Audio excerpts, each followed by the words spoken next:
rajin menonton televisi. Apa kabarnya hari ini? Semoga sehat ya.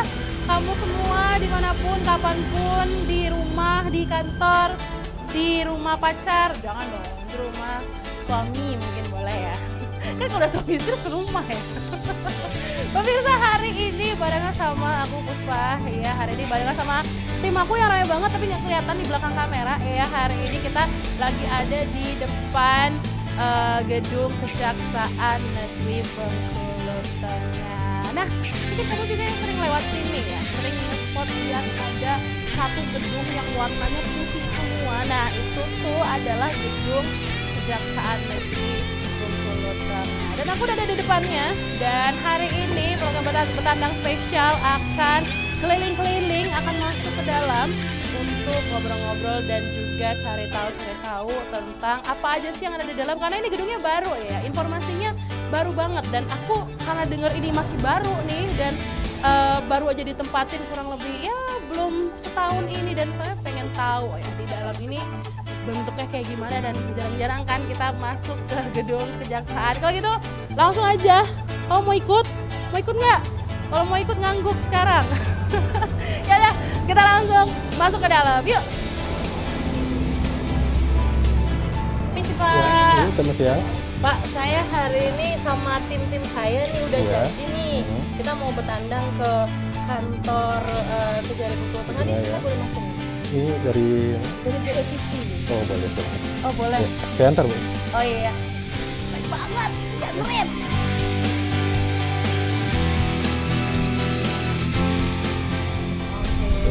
Boleh, Pak? silakan ke meja pedas. Oh, langsung aja. Iya, mas masalah. Sip.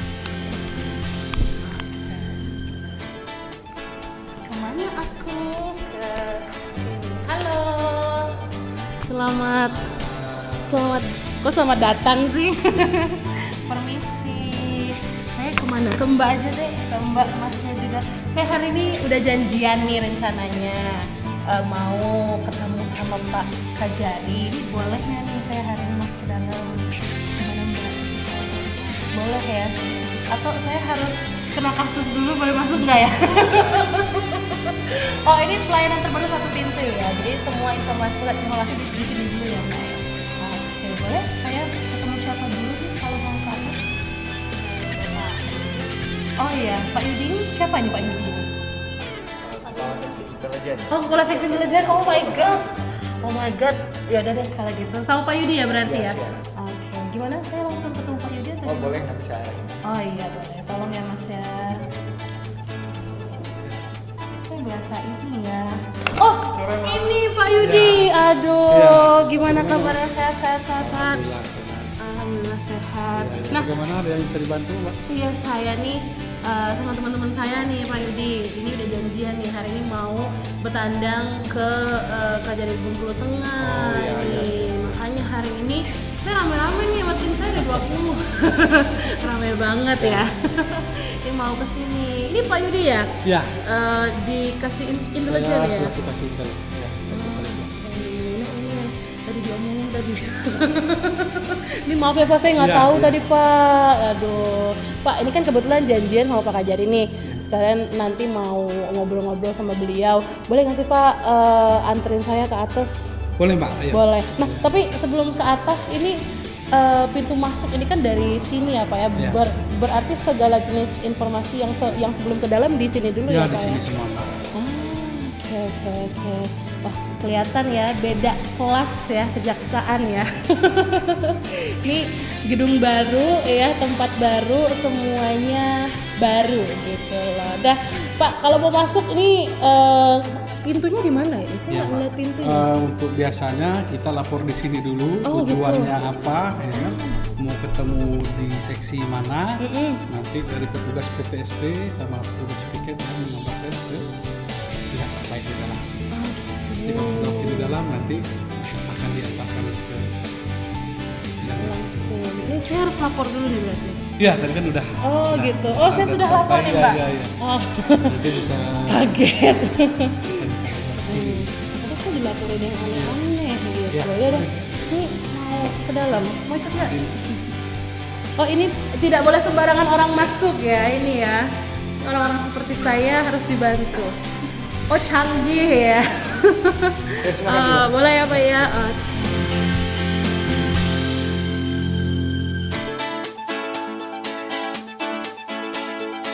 Nah kita tadi udah di depan, udah disambung sama Pak Yudi. Kita mau ke ruangan Pak Kajar ya Pak ya.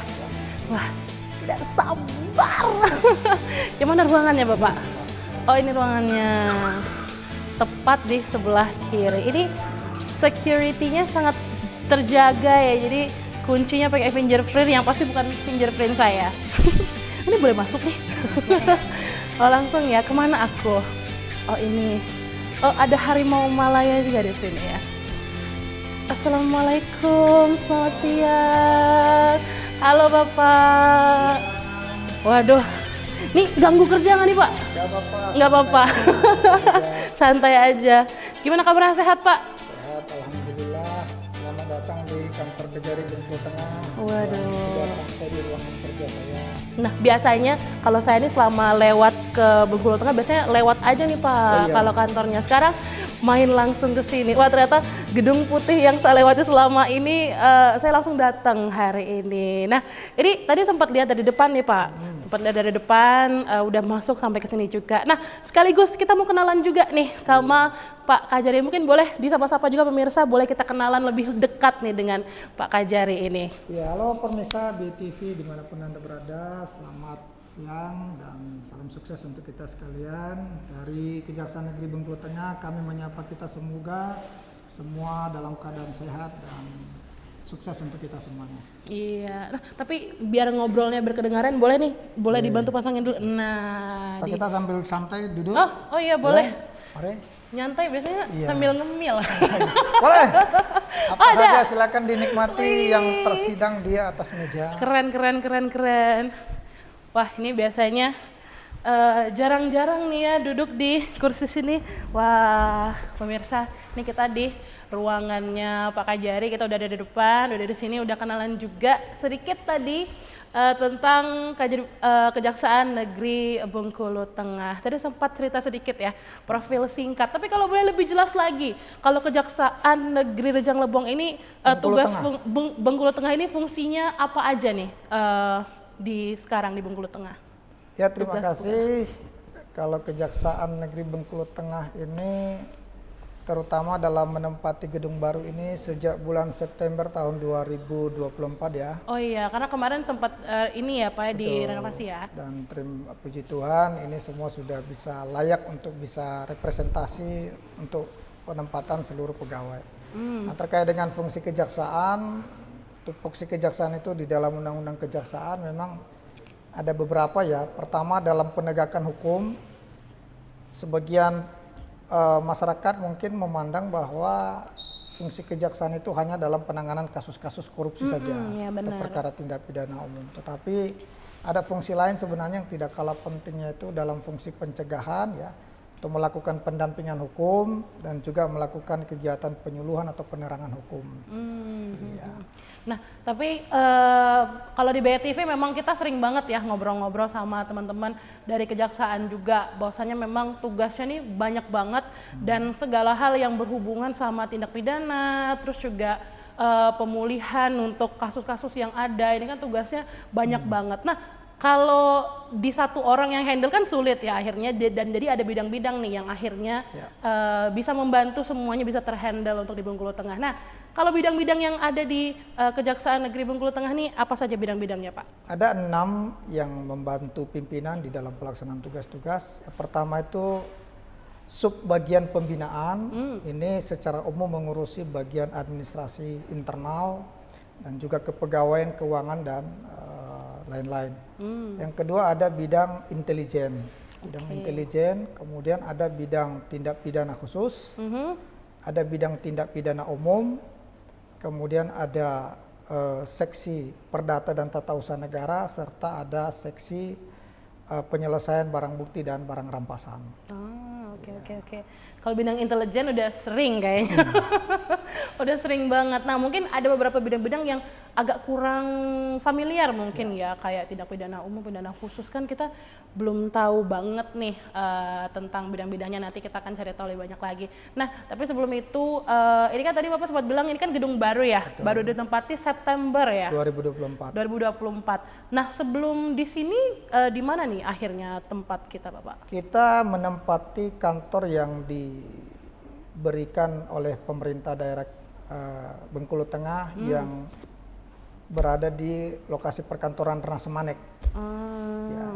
Oke. Wah, sekarang udah gedung baru ya, untungnya. Gimana Pak gedung baru? Jadi semangat baru lagi?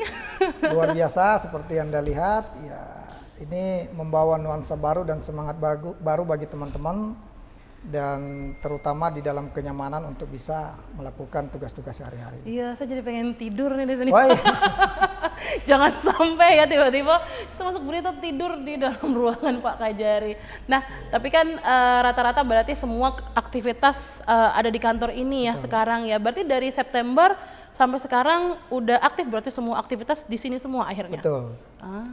Oke. Tapi kalau boleh tahu di kantor yang serba putih ini, pokoknya eye catching banget, putih-putih kalau dari pinggir jalan. Sama ini dengan ya. bajunya ya? Iya benar. Ganti baju deh aku. Ganti baju deh abis ini ya, putih ya, biar sama kapelan gitu sama Pak Kajari. Nah, berarti sekarang dengan begitu banyaknya yang sudah mulai aktif ngantor, ada berapa orang sih kurang lebih kira-kira yang Kalau di pegawai kita di sini sekarang ada berjumlah 53 orang. 53 orang. Dengan dukungan tenaga outsourcing ada 17 orang. Gitu. Oke. Kurang lebih 50-an itu Ya, tadi ya berada di kantor ini. Wah, seru. Nah, tapi pengen tahu lebih banyak sama bidang-bidangnya. Tadi udah diantarin sama Pak Yudi ke sini dan pengen tahu lebih banyak nih sebenarnya Pak untuk bidang-bidangnya nanti apa aja, dan sedikit dijelasin boleh mungkin ke pemirsa karena banyak nih mungkin yang belum tahu, dan sebenarnya Kejaksaan juga punya banyak program-program yang akhirnya penyuluhan hukum dan lain sebagainya untuk masyarakat supaya bisa dapat semuanya keilmuan tentang hukum dan lain sebagainya. Nah, nanti kita akan cerita lebih banyak. Kita boleh nggak Pak aku keliling-keliling hari ini? Boleh, silakan. Mungkin dengan seksi terkait nanti bisa dapat penjelasan dan informasi langsung dari pejabat di tempatnya masing-masing. Wede, Welcome. kapan lagi kita untuk keliling-keliling? Bapak nemenin juga atau Gimana? gimana? Bapak nemenin aku juga ya hari Iya, ini boleh, ya? boleh. Waduh, Silakan. langsung sama Kak Jari yang nemenin ya. Oke, kita kemana dulu nih Pak? Kita dari lantai yang terdekat saja, ini ada bidang tindak pidana khusus. Oh, bidang tindak pidana khusus. Oke, pemirsa, kita ke bidang tindak pidana khusus bersama dengan Pak Kajari. Jangan kemana-mana, tetap di Betanda.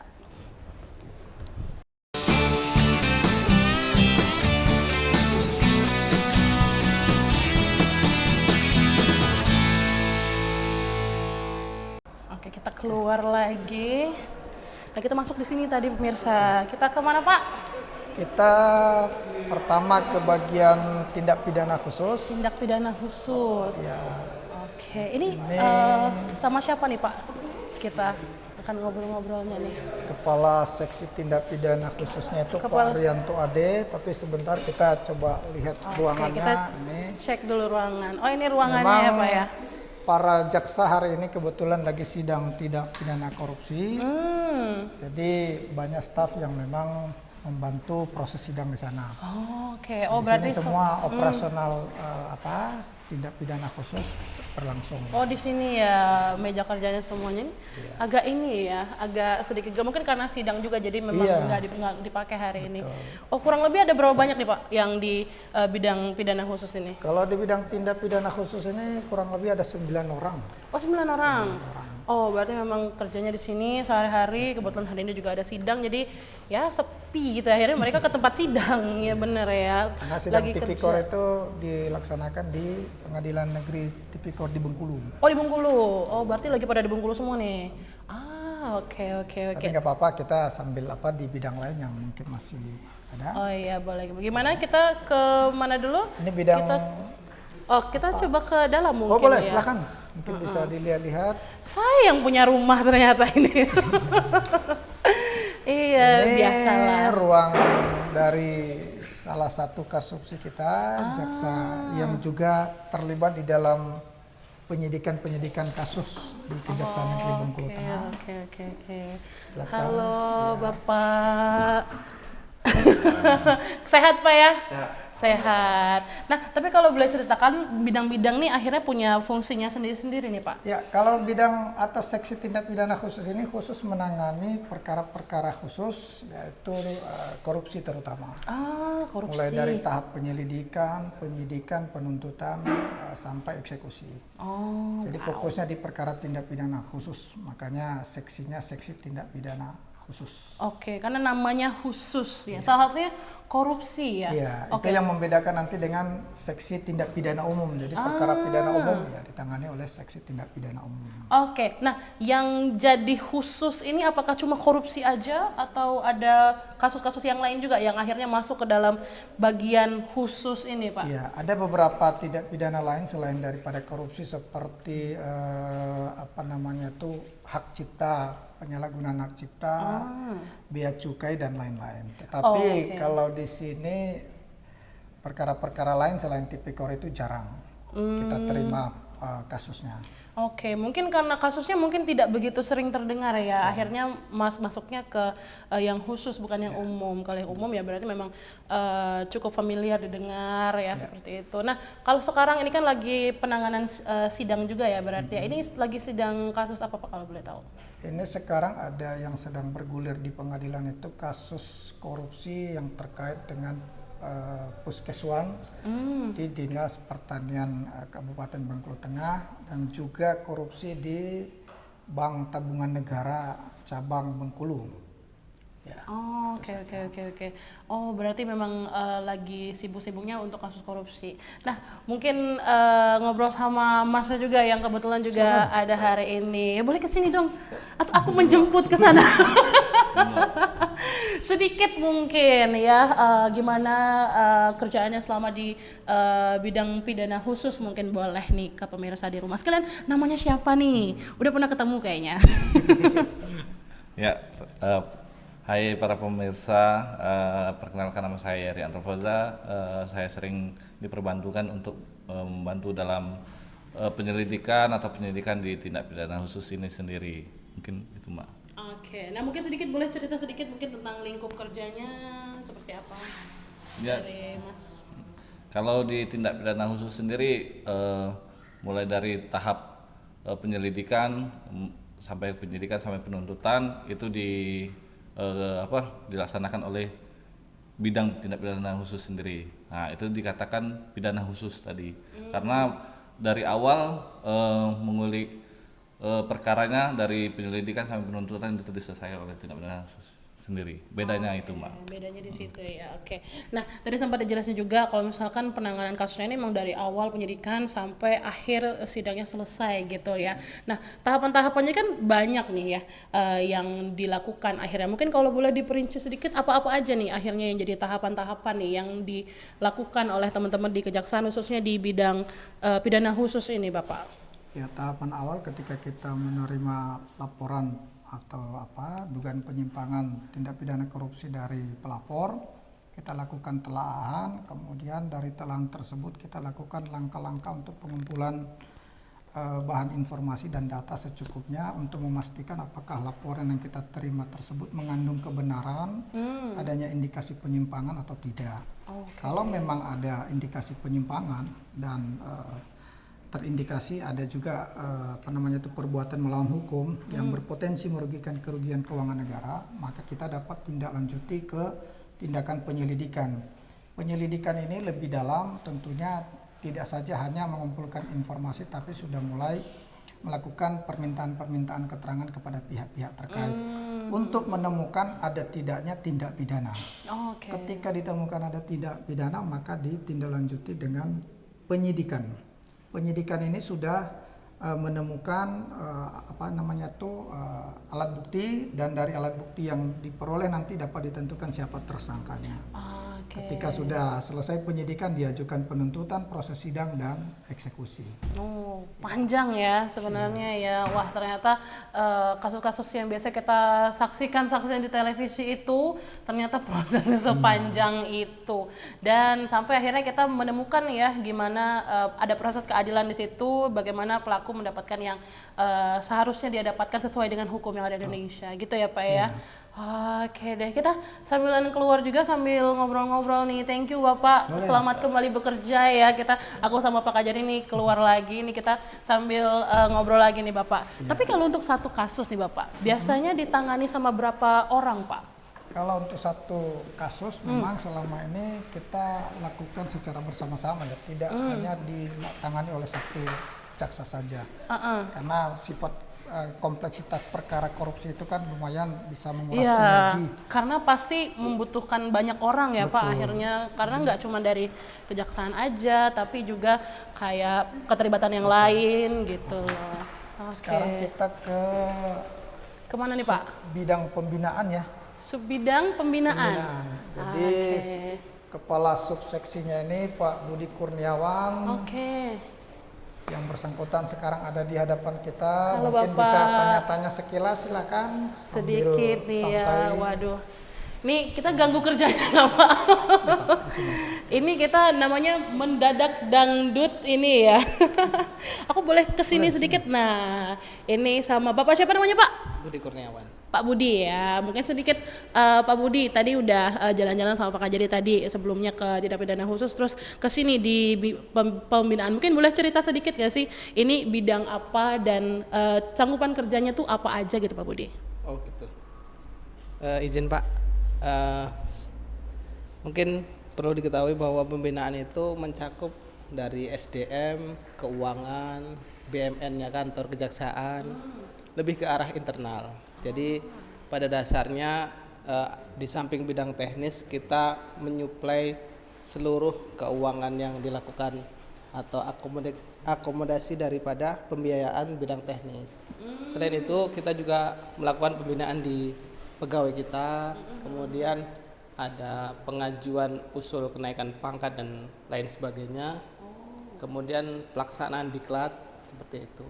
Oke, makanya tadi yang dibilang sama Pak Budi berhubungan dengan internal ya gitu. Wah, yang lebih tahu mendalam tentang isi dalamnya kejaksaan. Nah, mungkin ini nggak banyak yang tahu ya, karena kejaksaan ini biasanya umumnya dikenal masyarakat sama ya tindak pidana umum, khusus untuk mungkin yang kasus-kasus yang terlihat mungkin gitu ya di pemberitaan-pemberitaan dan lain sebagainya. Tapi memang untuk di bidang ini sendiri memang tidak expose terlalu banyak keluar ya berarti Pak Budi ya?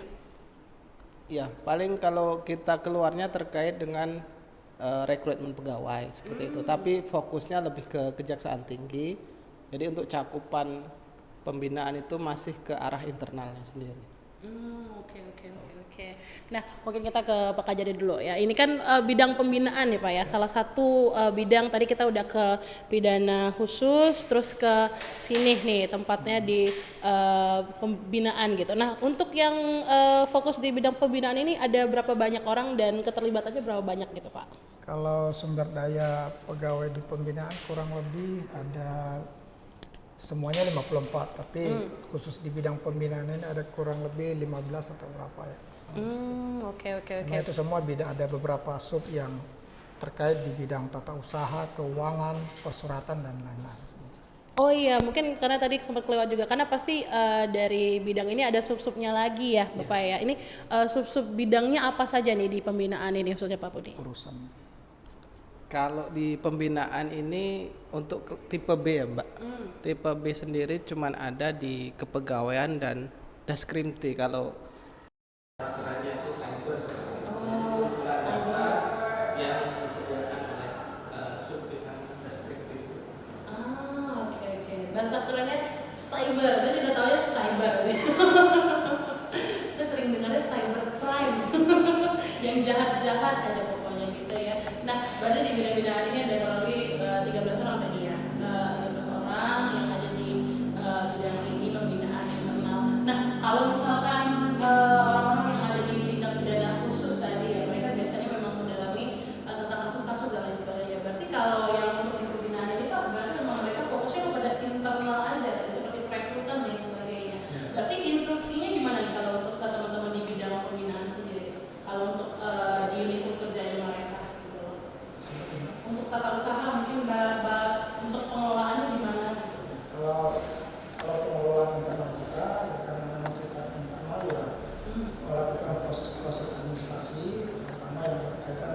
bahasa kerennya itu cyber seperti itu. Jadi kumpulan data yang disediakan oleh sub bidang Daskripti seperti itu.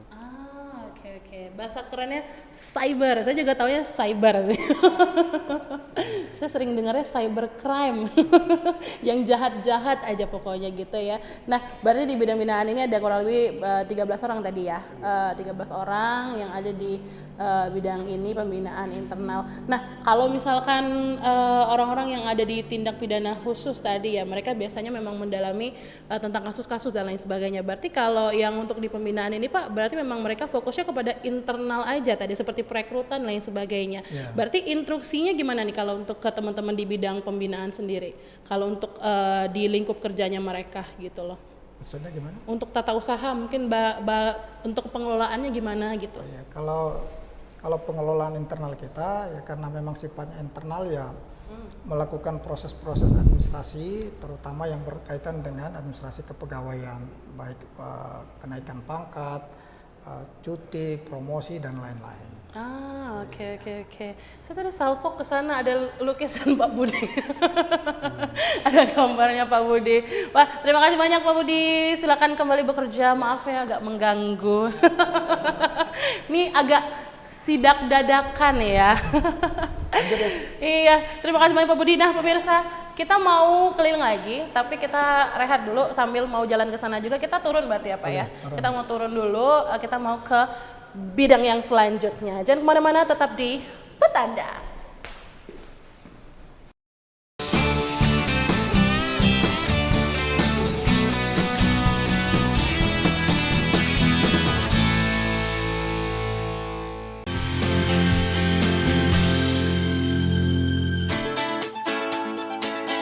Pemirsa masih di Betandang. Nah, kita kembali ke bawah. Tadi masih di bawah, ke atas, ke bawah lagi. Tapi saya tuh tadi tuh salfok Pak, sama foto-foto di sini nih Pak. Ini foto-foto apa sih Pak?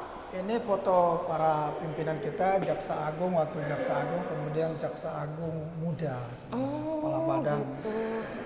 Oke, tapi memang di setiap kantor kejaksaan ada ini atau memang kita akhirnya memajang foto-foto mereka di sini? Iya, memang harus ada itu foto-foto pimpinan harus dipajang di setiap kantor-kantor.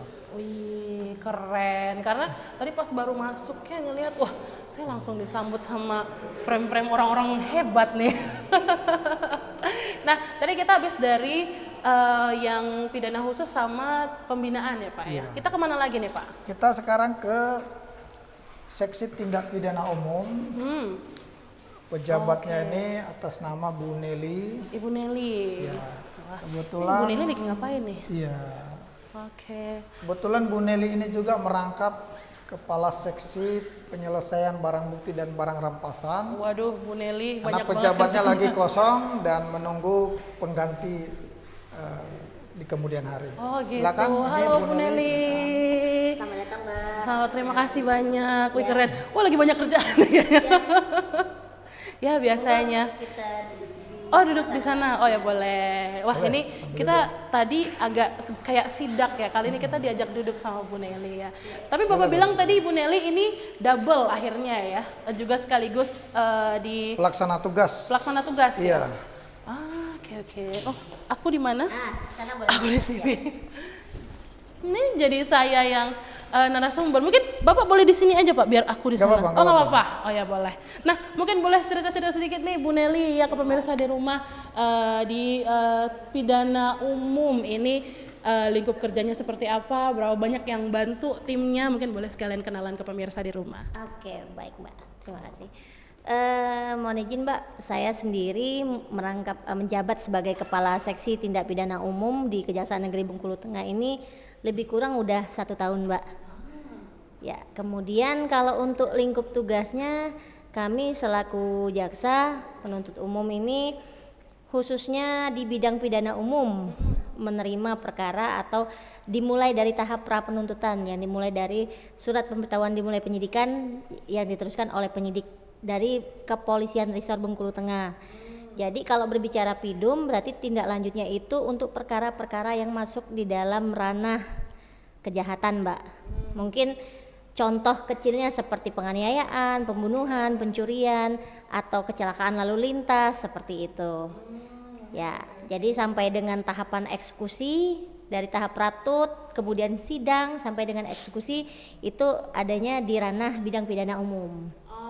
Oke. Kurang lebih seperti itu ya. Iya. Makanya namanya tindak pidana umum tadi. Siap. Nah, tadi Bapak bilang juga kalau Ibu sekaligus juga pelaksana tugas ya untuk Iya. bidang yang satu lagi. Mungkin boleh cerita juga ini seperti apa mungkin kerjaannya juga di sini. Jadi kalau namanya dikenal dengan bidang PPAPB Mbak, pengelolaan barang bukti dan barang rampasan. Jadi kalau yang namanya setiap tindak pidana itu hampir kebanyakan memiliki barang bukti baik perkara pidana umum maupun perkara tindak pidana korupsi. Jadi pengelolaannya terdapat pada bidang BB. Ya, atau bisa jadi ketika perkara lalu lintas, contohnya perkara lalu lintas yang kemudian ada barang bukti berupa kendaraan bermotor yang 2 tahun tidak diambil setelah putusannya sudah daluarsa, mungkin bisa dikelola juga Mbak sebagai barang temuan. Mungkin juga banyak pertanyaan-tanya netizen kan Mbak, kemana nih BB yang banyak, apalagi ada sitaan berupa uang atau apa. Kami selaku dari sesi BB sendiri Mbak bekerja sama kolerasinya dengan Bidum dan Pitsus sebagai penuntut umum selaku eksekutor akan melaksanakan putusan sesuai dengan putusan kemana arahnya BB tersebut.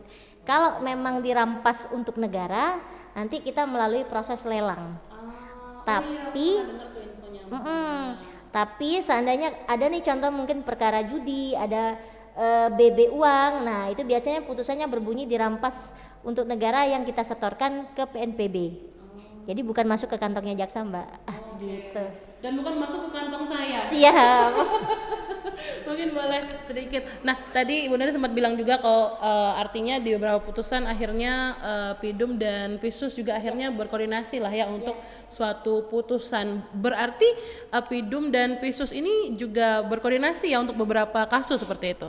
Iya, terutama untuk pengelolaan BB Mbak. Karena memang khusus BB-nya sudah ada sesi sendiri di kejaksaan dikelola oleh bidang PPAPB. Tapi kok saya penasaran, barang-barang bukti itu kalau untuk di Kejari Benteng ini disimpannya di mana? Ya, kalau untuk penyimpanan sendiri Mbak, kita ada gudang khusus yang letaknya di belakang kantor Kejaksaan Negeri Benteng. Di mana tepatnya? Ya, nanti kita lihat Mbak. Oh gitu. Ya. Berarti ada tempatnya tersendiri di sini ya akhirnya ya. Oke. Nah, ngomong-ngomong soal fasilitas juga, karena kan ini kantor sudah ditempati dari September ya Pak ya, dan sudah aktif ditempati mulai dari bulan tersebut sampai dengan sekarang. Berarti secara fasilitas pun semuanya sudah mumpuni untuk segala hal digunakan ya Pak ya, berarti ya Pak ya? Ya, untuk kantor sudah mumpuni selesai, tetapi fasilitas-fasilitas pendukung masih di dalam proses untuk pembangunan di kemudian hari, misalnya musola, kemudian rumah dinas dan lain-lain. Tetapi terkait dengan hal itu kita manfaatkan ruangan yang tersedia dulu untuk kita gunakan dalam mendukung operasional. Oke, mungkin kalau yang urgensi ya bisa digunakan mulai dari sekarang ya, karena ada yang mungkin kita coba gunakan yang apa adanya dulu saat ini ya gitu. Oke, memang belum mumpuni semua tapi sudah cukup lah Pak ya. Tapi ada yang mau saya tambahkan khusus misalnya pengambilan barang bukti tilang itu, kita sekarang sudah punya layanan yang tersedia di mall pelayanan publik kita di Bengkulu Tengah. Jadi kita tidak melayani lagi di kantor. Semua urusan tilang itu diselesaikan di mall pelayanan publik. Di sana sudah ada staf yang memang kita tugaskan untuk menerima setiap layanan untuk penyelesaian tilang itu. Oke, memang akhirnya seluruh koordinasi yang satu pintu akhirnya ya di mall pelayanan publik itu ya, kalau khususnya berurusan dengan tilang menilang. Kamu sudah mengurus belum surat-surat tilang kamu ditilang nggak kemarin? Bu Neli, tadi kita udah ngobrol lumayan banyak seputar bidang pidana umum ini tadi, gimana kita kerjanya apa aja, terus Ibu Neli juga akhirnya double job lah ya bisa dibilang ya sebagai pelaksana tugas juga untuk barang-barang bukti tadi. Nah, kalau boleh sedikit kalau untuk kasus di Bengkulu Tengah sekarang untuk di tindak pidana umum mungkin yang sekarang juga lagi diselesaikan, apa nih sekarang Bu Neli? Kalau kasus ya kebanyakan di sini kayaknya sama nih dengan kebanyakan daerah Bengkulu. Benteng juga masih tertingginya asusila Mbak. Ya, asusila, dan kebanyakan akhir-akhir ini kami menerima SPDP itu dilakukan oleh keluarga dekat, bapak kandung, bapak tiri. Nah, kemudian kalau Benteng sendiri kayaknya terkenal deh dengan kecelakaan lalu lintas. Nah itu juga sering tuh. Paling perkara yang menarik perhatian dan viral akhir-akhir ini kayaknya ada tuh pembacokan di daerah Pagarjati ya Mbak, mungkin minggu yang lalu masuk ke laporan juga, dan itu kami tangani. Sekarang mungkin kami menunggu berkas tahap satunya masuk dari penyidik. Oh Gitu. Wah, ternyata banyak banget yang kita nggak tahu ya, apalagi kalau soal kasus-kasus asusila ya masih menjadi salah satu yang banyak banget. Wah, ya memang tugasnya banyak dan sulit. Wah, ternyata banyak nih yang saya dapat hari ini Bapak, karena kayaknya memang kalau soal kerjaan lingkupnya luas banget, makanya kita juga akhirnya dalam bidang-bidang butuh orang-orang yang akhirnya banyak juga untuk bantu semua hal itu. Bu Nelly, terima kasih banyak. Semoga lancar terus kerjaannya ya, semoga terselesaikan dengan baik semuanya ya. Bapak, ini kita habis dari sini kita kemana lagi nih Pak? Kita ke seksi Perdata dan Tata Usaha Negara. Perdata dan tata usaha. Wah, ini ngomongin perdata ini berat ini. Yaudah kita lanjut Bapak. Ayo, Ibu mari. Nelly terima kasih banyak. Iya, dan pemirsa kita mau lanjut dulu ke bidang yang selanjutnya. Seksi Jangan Perdata kemana-mana ya, tetap bersama kami di Betanda.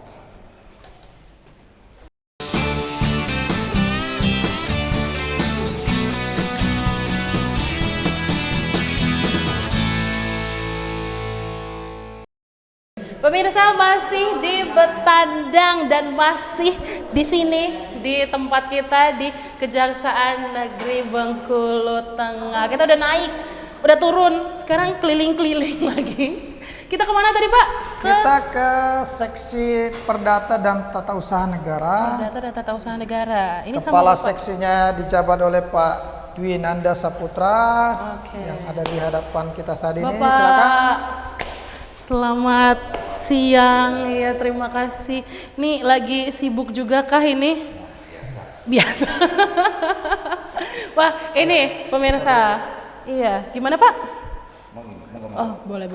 Nah, mungkin di sini aja kali ya, kita sekalian bisa sama-sama pemirsa di rumah juga. Mungkin sedikit karena kita tadi di bidang-bidang kita cerita-cerita semua nih ya Pak ya, cerita-cerita bidangnya. Terus siapa aja nih yang bantu di bidang ini khususnya, dan kerjaannya ngapain aja sih gitu. Karena banyak nih pemirsa mungkin yang belum familiar banget gitu loh tentang Perdata dan Tata Usaha Negara. Mungkin boleh cerita nih dari Bapak.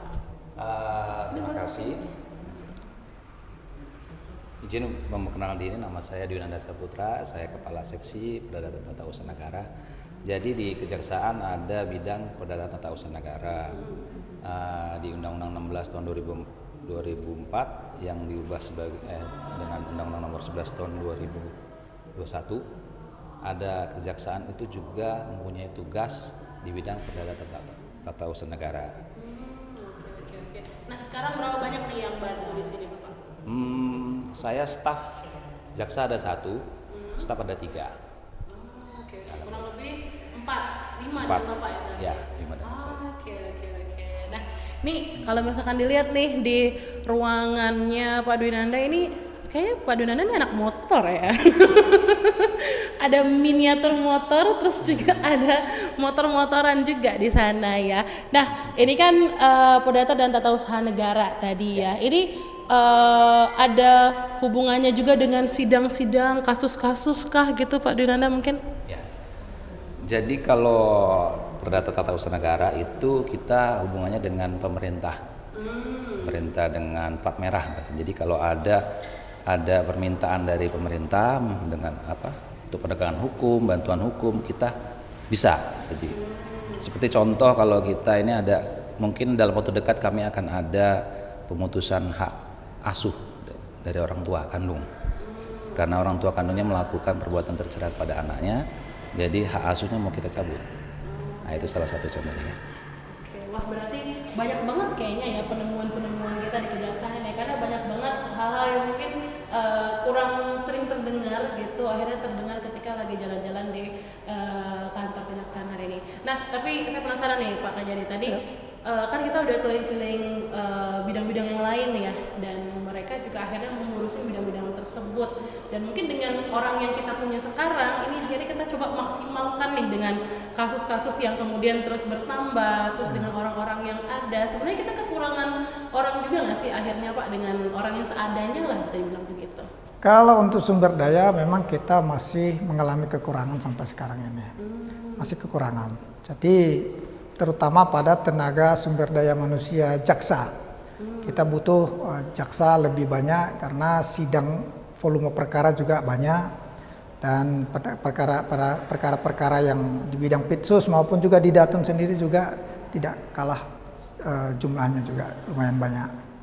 Karena tadi Bapak bilang kalau misalnya ada 4 orang ya yang akhirnya membantu di Perdata dan Tata Usaha Negara ini, jadi memang kayaknya emang cukup ngepres akhirnya ya orang-orangnya, tapi dengan pekerjaan yang luar biasa, luar biasa banyak sekali. Nah, tapi tadi sempat cerita sedikit ya Pak Dodan bahwasanya memang yang lagi dilakukan sekarang bagaimana koordinasinya ke pemerintah terkait dengan perdata dan juga tata usaha negara dan lain sebagainya. Mungkin boleh kasih contoh sedikit nggak sih yang mungkin tadi yang sudah disampaikan ya, hak asuh tadi ini gimana sih prosesnya untuk teman-teman di perdata dan Datun ini sendiri mungkin? Jadi sekarang ini kami lagi mau proses itu pendaftaran, jadi memang belum. Jadi kita lagi mau ajukan pendaftarannya ke Pengadilan Agama Umum. Jadi sekarang sedang proses itu, jadi kita lagi menyusun untuk persyaratan untuk pendaftaran itu sendiri. Oke, untuk tahapan selanjutnya apa nih? Nanti setelah selesai dari tahapan itu nanti kita tinggal menunggu dari pengadilan untuk melakukan pemanggilan kita. Jadi kita akan menghadiri sidangnya dengan membawa mohon juga di situ. Nanti kita akan tunggu sidangnya seperti apa. Oke. Berarti memang koordinasinya di situ juga ada akhirnya ya, dari bidang Datun dan juga ke yang akhirnya nanti sampai ke sidang gitu. Tapi saya penasaran, Bapak ini di Kejaksaan Negeri Bengkulu Tengah ini sudah berapa lama sih Pak kalau boleh tahu? Saya kurang lebih 1 tahun lah. 1 tahun? Iya, 1 tahun. Oke. Wah, gimana 1 tahun bekerja ini? Alhamdulillah sudah banyak juga membantu Pak Firman. Jadi kebetulan saya juga baru di Bengkulu Tengah menjabat sebagai Kasih Datun, sebelumnya dengan jabatan yang lain. Jadi ini pengalaman pertama saya di bidang Datun. Oke, luar biasa. Memang ya kalau dunia kerja apalagi bersama dengan pemerintahan, apalagi di kejaksaan ya, jadi memang silih berganti gitu ya orang-orangnya. Karena memang akhirnya kita mencari sumber daya manusia yang juga yang baru, kemudian kita coba untuk upgrade dan lain sebagainya. Nah, maka jadi kalau misalkan sekarang ini kita dengan sumber daya manusia kita yang ada sekarang nih untuk upgrade secara kemampuan dan lain sebagainya, kita butuh apa saja sih Pak selain memang sumber daya yang cukup akhirnya untuk memenuhi kapasitas di sini, kita butuh apa lagi sebenarnya untuk upgrade lagi sumber daya manusia yang ada? Ya, yang selama ini kita dorong rekan-rekan pegawai untuk melanjutkan pendidikan ke jenjang yang lebih tinggi. Yang S1 kita dorong untuk melanjutkan ke jenjang S2. Kemudian rekan-rekan yang selama ini juga mengurusi urusan-urusan tertentu, kita dorong untuk mengikuti diklat-diklat. Ya, kita dorong untuk mengikuti diklat-diklat yang sifatnya spesialis untuk meningkatkan kemampuan kompetensinya, baik di bidang keuangan, pengadaan barang jasa, dan lain-lain. Selain itu juga kita mendorong untuk melakukan kerjasama dengan perguruan tinggi dalam rangka melakukan kegiatan-kegiatan pelatihan, seminar, dan lain-lain. Yaitu yang biasa kita lakukan sejauh ini. Sambil menunggu diklat-diklat formal yang dilaksanakan oleh pimpinan dari Kejaksaan Agung. Berarti kita tetap untuk push juga untuk teman-teman ini juga bisa melanjutkan studi dan lain sebagainya. Ya, sembari kita juga melakukan pekerjaan seperti biasanya gitu loh. Oke. Wah, masih banyak pekerjaan yang harus dilakukan ini ya. Tapi saya tambahkan untuk bidang seksi Datun ini kita punya inovasi berupa layanan Sigalak namanya itu. Sigalak ini ya membantu anak-anak yang memang tidak bisa memiliki akta kelahiran karena memang satu dan lain hal, dan kerjasama bersinergi kita dengan pemerintah daerah untuk membantu supaya mereka semua bisa memperoleh admin duknya itu, administrasi kependudukannya. Meskipun mereka tidak punya ayah, tidak punya ibu dan lain-lain. Oh, berarti itu di bidang Datun juga itu? Ya, betul. Sudah berapa lama itu, Pak? Sudah 1 tahun ini berjalan, dan sejauh ini berapa yang sudah kita bantu? Ada 9 anak-anak yang sudah memperoleh adminduk secara baik. Adminduk itu kan penting untuk masa depan anak-anak nanti sekolah dan lain-lain. Apalagi sekarang administrasi juga betul-betul harus sudah dikubur, sudah dikecil ya. Oke, wah ternyata banyak juga program-program yang udah dilakuin gitu loh.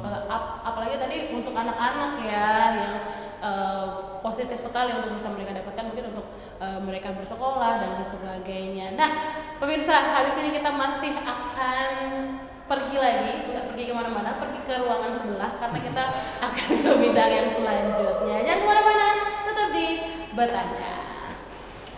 Oke.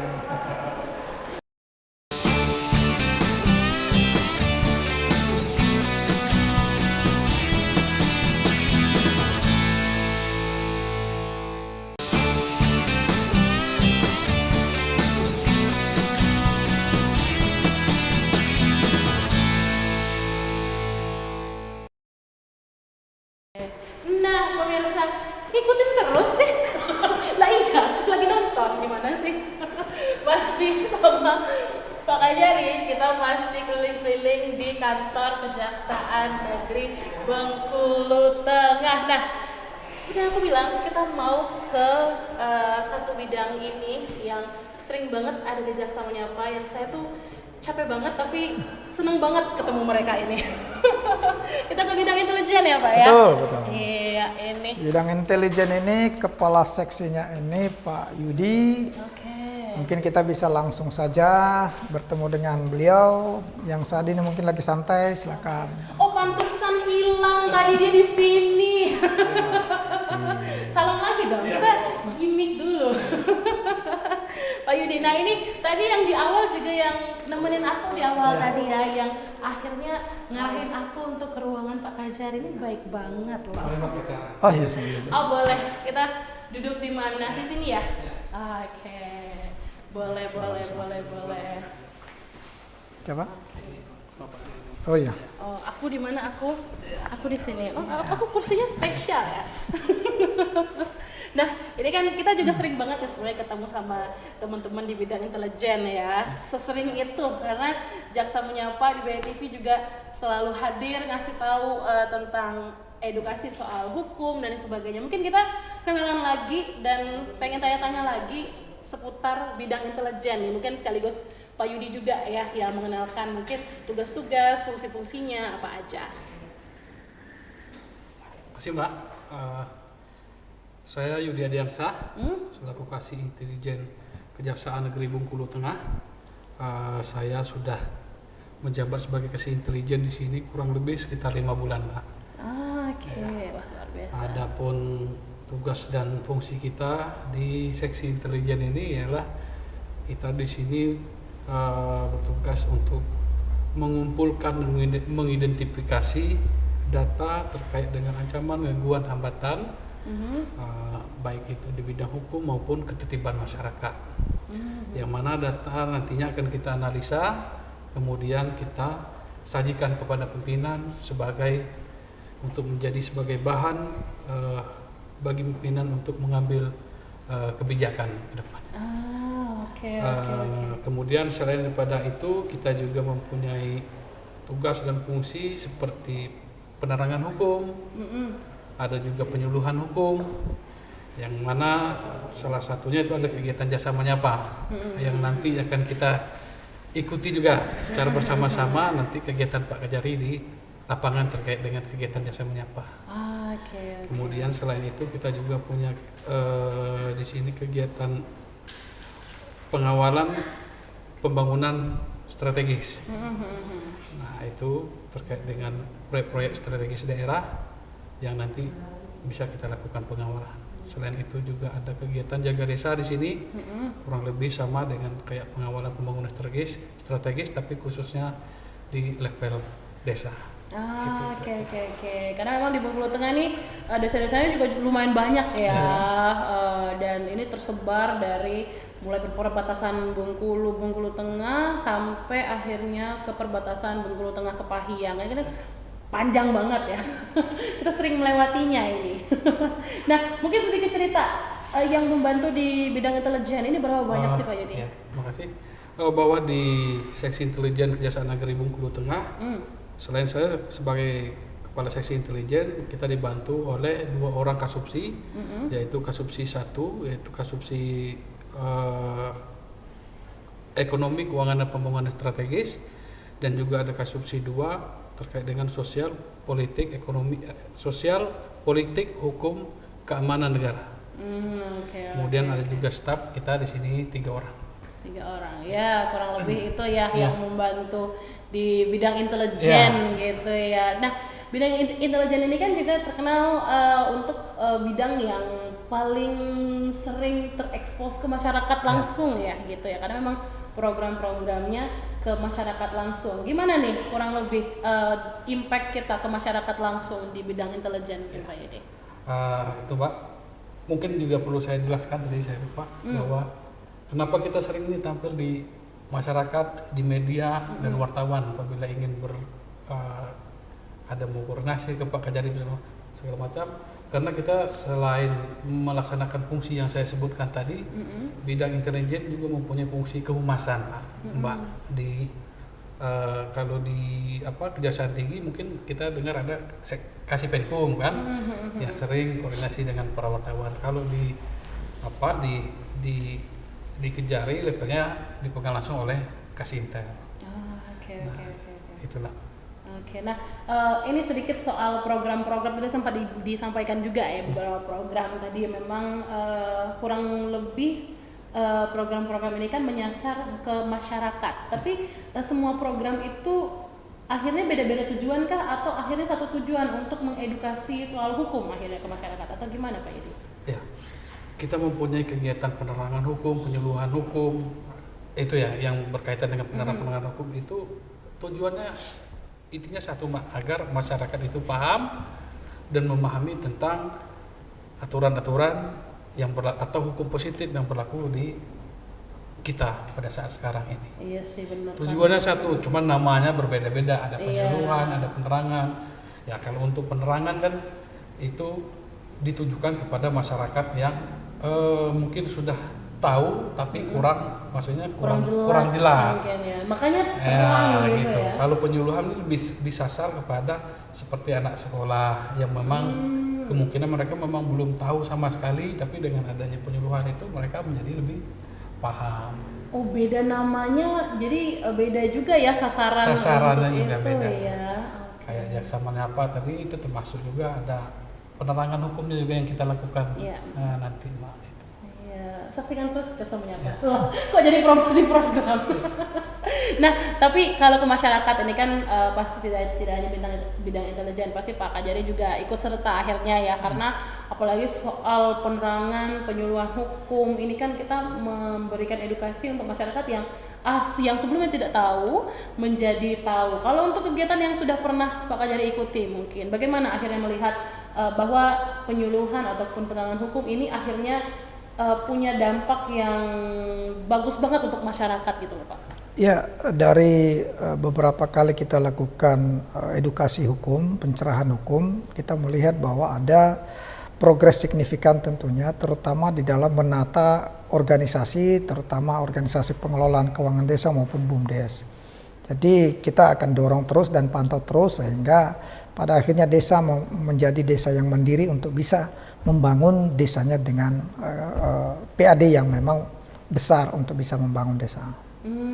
Oke. Nah, tapi kalau program yang mungkin dalam waktu dekat ini sudah dilakukan atau akan dilakukan nih Pak Yudi, apa nih Pak Yudi?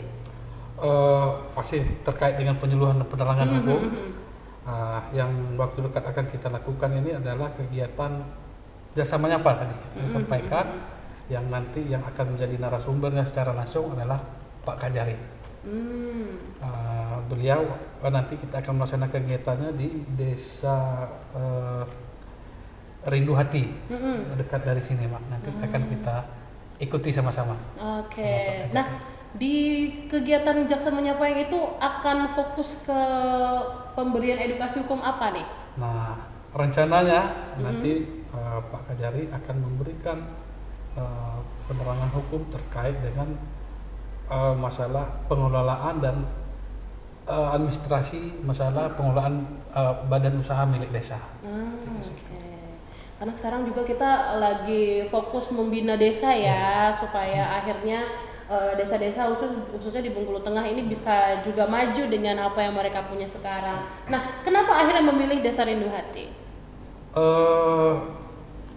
Sebenarnya kita nggak ada pilih-pilih Mbak. Semua target kita, semua desa akan mendapatkan penerangan hukum dari Kejaksaan Negeri Bengkulu Tengah. Nah kebetulan hari ini yang terdekat, kebetulan dari BTP juga ikut, inilah yang kita ajak untuk mengikuti kegiatan ini. Oke, ke Desa Rindu Hati ini tadi. Kalau sasaran kita pada intinya seluruh desa di Kabupaten Bengkulu Tengah ini bisa mendapatkan penerangan hukum dari Kejaksaan Negeri Bengkulu Tengah. Oke, mungkin boleh saya curi lagi mic saya. Iya, ini kalau mencuri yang lain nggak boleh, mencuri mic boleh. Nah, tapi sedikit ya soal kegiatan yang menyasar langsung ke masyarakat. Ini kan akhirnya bisa jadi ditangkap positif, bisa jadi ditangkap dengan masyarakat akhirnya berbeda dengan apa yang kita punya. Gimana kita akhirnya Pak Kajari mungkin meyakinkan kepada masyarakat bahwasanya kita ingin memberitahu nih ke masyarakat tentang hukum itu seperti ini, apalagi khususnya untuk badan usaha milik desa khususnya ini untuk yang program ini.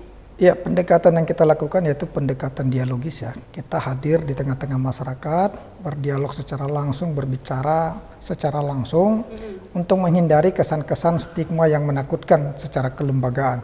Mungkin orang kalau bicara kelembagaan kejaksaan itu menakutkan.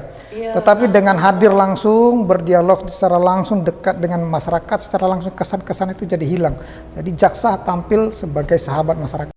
Siap membuka diri apapun permasalahan hukum yang dihadapi, mari kita siap merespon, berdialog untuk itu. Jadi teman-teman di lapangan, pemerintah desa juga tidak sungkan untuk menyampaikan apapun keluhan, pertanyaan, kendala yang mereka hadapi di dalam upaya mereka membangun desa. Iya, karena beberapa masyarakat mungkin akhirnya menangkapnya berbeda ya ketika kita mungkin dengan cara pendekatan yang tidak seperti yang mereka inginkan seperti itu. Jadi memang harus betul-betul dipikirkan. Berarti metode yang disampaikan Pak Kajari tadi memang masih jadi metode yang paling unggulan lah ya yang kita akhirnya berikan gitu ke masyarakat untuk duduk bareng lah ya bahasanya gitu ya, duduk ngopi bareng nongkrong tapi ngomongin hukum gitu loh. Nah tapi kalau untuk BUMDes nih ya, untuk penerangan ataupun penyuluhan hukum yang kita kasih nih Pak Kajari ini, penyuluhan hukum yang seperti apa yang mereka butuhkan di situ? Pertama memang ada penguatan mentalitas dalam mengelola BUMDes. Mereka memiliki dan menyadari bahwa mereka lemah di dalam sumber daya, keahlian, skill dalam mengurus BUMDes itu. Jadi ada kekhawatiran nanti usaha yang digeluti ini gagal dan bisa menjadi masalah hukum. Nah untuk itulah mereka perlu kita edukasi supaya jangan takut. Semua aktivitas pekerjaan usaha itu pasti ada risiko. Tapi risiko itu jangan ditakuti, tapi dihadapi. Namun penataan itu perlu supaya masalah-masalah di kemudian hari tidak terjadi. Oke, berarti kejaksaan juga ikut ini juga ya, berarti ikut coba bantu evaluasi BUMDes ini juga. Betul, ya, ini ya Pak ya. Oke, gimana nih kalau misalkan kita akhirnya memberikan informasi tentang penyuluhan hukum nih kepada mereka untuk tetap dengan usaha mereka walaupun dengan mungkin stigma-stigma atau pikiran-pikiran negatif yang mungkin muncul di pikiran masyarakat gitu loh. Gimana kita meyakinkannya dan koordinasi dengan pihak desanya juga gimana? Kita biasa selama ini berkoordinasi dengan elemen-elemen kepala desanya langsung. Kemudian kita juga membuka ruang diskusi dan tanya jawab melalui website yang tersedia.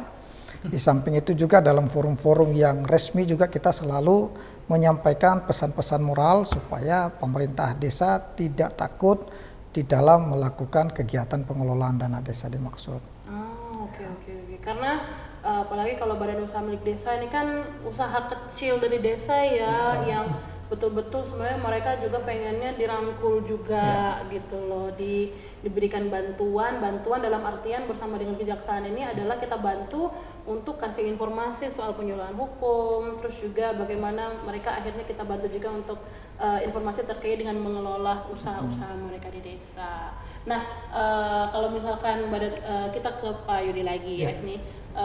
Tadi kita udah bahas panjang juga terkait dengan yang di Desa Rindu Hati ini yang akan dilakukan, terus juga kemudian akan impactful akhirnya ke masyarakat di desa. Nah, tapi kalau boleh kita lihat nih masyarakat di desa yang kita lihat yang pernah Mas Yudi dikunjungi, mereka ini sebenarnya masih butuh apa lagi sih untuk khususnya ya di program-program yang dijalankan bidang intelijen, butuh apa lagi sih untuk penambahan edukasi soal hukumnya gitu? Terkait dengan edukasi masyarakat desa dengan terkait dengan hukum ini, Pak, tentunya yang mereka butuhkan adalah masukan, saran dan pembelajaran gitu, Pak, supaya mereka ini kedepannya khususnya masyarakat desa nih bisa lebih melek hukum gitu kan. Nah itu dalam rangka melaksanakan untuk melengkapi hari itu, kita kedepannya akan terus melakukan itu tadi, penerangan dan penyuluhan hukum yang menyasar masyarakat desa. Selain masyarakat desa juga aparatur pemerintah desanya sendiri, Pak, juga menjadi sasaran penerangan hukum kita. Oke, supaya akhirnya mereka juga mengerti dan bisa memberikan itu ke masyarakat. Supaya kalau masyarakat supaya mereka paham kan, supaya mereka tidak melakukan perbuatan yang tentunya bertentangan dengan hukum. Kemudian untuk aparatur pemerintah desa, kita memberikan penerangan hukum ini dengan tujuan agar mereka ini paham dengan hukum administrasi pemerintah desa, kemudian dengan mereka paham dengan aturan-aturan itu nanti, baik hukum administrasi pemerintah desa, perdata, pidana segala macam, mereka menjadi tidak ragu-ragu dalam mengambil kebijakan nantinya. Oke. Gitu. Nah, mungkin ke Pak Kajari ya, karena kejaksaan pastinya membuat program ini kan akhirnya kita coba untuk sesuai dengan ranah kita ya, ranah hukum dan lain sebagainya yang memang masih masuk dalam tupoksi kita yang utama. Jadi jangan sampai keluar jalur akhirnya ya. Nah, gimana kita akhirnya mempertahankan, kita konsisten supaya program-program yang ada ini tetap sesuai dengan tupoksi kita yang ada, Pak? Ya, memang sejauh ini kita tetap konsisten melakukan segala kegiatan kemasyarakatan itu dalam konteks tupoksi kita. Jadi tadi sudah kita jalan-jalan semua bidang, fungsi-fungsinya itu apa, dan fungsi-fungsi yang terkait dengan kemasyarakatan itu lebih banyak bersentuhan dengan misalnya kegiatan jaksa menyapa di bidang intelijen, jaksa masuk sekolah, dan di bidang datun itu ada pendampingan hukum, juga bantuan hukum dan lain-lain. Tetapi semua yang kita lakukan itu pendampingan hukum itu dalam ranah untuk memastikan bahwa segala potensi resiko itu tidak ada, mitigasi resiko sifatnya.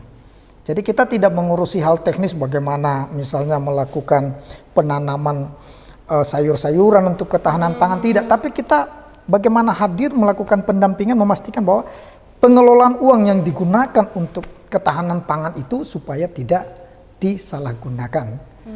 Nah di situ ranahnya. Kita tidak ngurusi bagaimana cara nanam, itu ada urusannya. Kita memastikan itu kan ada uang desa yang digelontorkan buat urusan ketahanan pangan. Nah, kita pastikan itu benar-benar dikelola dengan baik, jangan disimpan. Makanya mungkin akhirnya masyarakat mungkin punya banyak perspektif ya. Jadi akhirnya kita juga program-programnya sesuai dengan kemampuan. Kita nggak mampu memberikan edukasi soal pertanian, tapi kita kasih edukasi yang dengan angle yang lain nih gitu. Nah, karena mungkin waktu kita nggak banyak, mungkin Bapak Kajari dan juga Pak Yudi mungkin ada yang ingin disampaikan ke pemirsa di rumah, khususnya masyarakat di Bengkulu Tengah, silahkan. Ya, terima kasih pemirsa dimanapun Anda berada. Kami dari Kejaksaan Negeri Bengkulu Tengah mengucapkan terima kasih atas waktunya, dan dari kami senantiasa kita hendaknya memiliki sikap untuk anti korupsi. Mungkin itu secara singkat saja, marilah kita bangun negara ini dengan mengedepankan sikap anti korupsi untuk Indonesia. Terima kasih. Oke, Pak Yudi mau namain? Sama aja. Sama aja, nggak boleh nyontek Pak. Kalau gitu saya boleh minta lagi mic saya. Ini Pak Yudi nih kebiasaan nih. Pak, kalau gitu Pak Kajari terima kasih banyak. Terima kasih banyak. Dan memang kalau untuk edukasi hukum kejaksaan tuh nggak berhenti untuk memberikan edukasi ya. Nah makanya program Jaksa Menyapa dan program-program lainnya ini hadir untuk kasih tahu nih kalau misalnya di rumah bahwasannya penegakan hukum ini harus dilakukan. Memang ada stakeholder yang memang fokus dalam hal ini yaitu kejaksaan, tapi kita juga sebagai masyarakat juga harus bantu memantau bahwasannya memang hukum di Indonesia berlaku sebagaimana mestinya. Pak Kajari terima kasih banyak. Semoga habis ini pekerjaan-pekerjaan semuanya terselesaikan dengan baik. Amin. Semoga kita bisa lihat lagi gedung Kejaksaan Negeri Bengkulu Tengah ini dengan fasilitas yang lebih lengkap yang semuanya sudah cukup ya untuk memenuhi kebutuhan dan lain sebagainya. Dan pemirsa juga jangan lupa untuk terus saksikan program Betandang di setiap hari Sabtu ya, betul ya, dari jam 3 sore jam 4 sore sampai dengan jam 5 sore ya, hanya di BTV Beken pastinya. Karena program-program kita selalu hadir untuk nemenin, untuk menghibur, untuk sambilan juga edukasi ke masyarakat di rumah. Kalau gitu aku Puspa pamit undur diri. Wassalamualaikum warahmatullahi wabarakatuh. BTV Beken dan sampai jumpa.